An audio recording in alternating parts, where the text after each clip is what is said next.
नमस्कार बंधुरा आशा करी आपनारा सबाई भालो आछेन।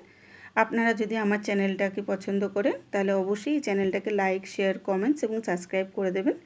आजके आमि आपनादेर काछे एकटा नतुन रेसिपि निये एसेछि, सेटा हच्छे पमफ्लेट माछेर रेसिपि।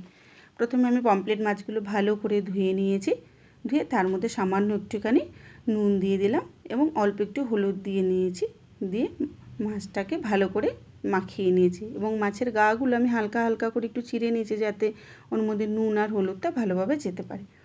তার মধ্যে কড়াতে আমি সামান্য একটুখানি সরষের তেল দিয়েছি পরিমাণ মতো মাছগুলো ভাজার জন্য। এবার মাছগুলো আমি হালকা করে একটু ভেজে নিয়েছি। ভাজার পর যখন মাছগুলো একদম হালকা লাল লাল ভাজা হয়ে যাবে তখন আমি একটা অন্য পাত্রে সেই মাছগুলোকে তুলে নিয়েছি। তারপর সেই একই তেলে ওর মধ্যে সামান্য একটু কালো জিরে ফোড়ন দিয়েছি। কালো জিরেটা হালকা ভাজা ভাজা হয়ে এলে তার মধ্যে ওর মধ্যে আমি সামান্য একটু এই 4-5 কোয়া রসুন মতন ওর মধ্যে অ্যাড করেছি।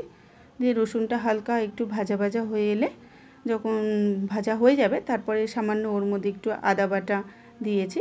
আদাটাকেও আমি হালকা একটু ভেজে নিয়েছি। দেওয়ার পর মিডিয়াম সাইজের একটা পেঁয়াজ পেস্ট করে নেওয়া ছিল, সেই পেঁয়াজের পেস্টটাকে ভালো করে আমি ও তেলের মধ্যে ফ্রাই করে নিয়েছি।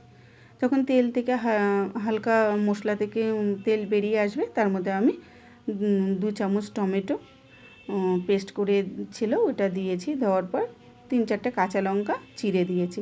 ঝালটা আপনি আপনাদের পরিমাণ মতন দেবেন। এরপরে যখন মশলাগুলো হালকা ভাজা ভাজা হয়ে আসবে একটু ফাটানো টক দই 2 চামচ মতন দিয়েছি।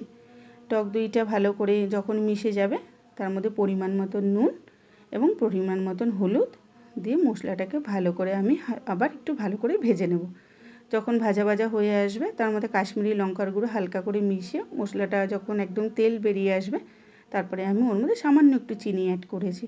চিনি দিয়ে মশলাটা ভালো করে ভেজে নেওয়ার পর ওর মধ্যে আমি সামান্য একটুখানি জল দিয়েছি মশলাটার মধ্যে।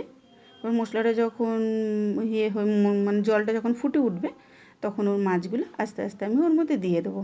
দিয়ে যখন একদম মাছগুলো মশলার সঙ্গে এবং ঝোলের মধ্যে একদম মেখে যাবে তখন আমি অল্প একটু গরম মশলা তার মধ্যে অ্যাড করে নিয়েছি এবং তারপর একটু অন্য পাত্রে ঢেলে নিয়েছি।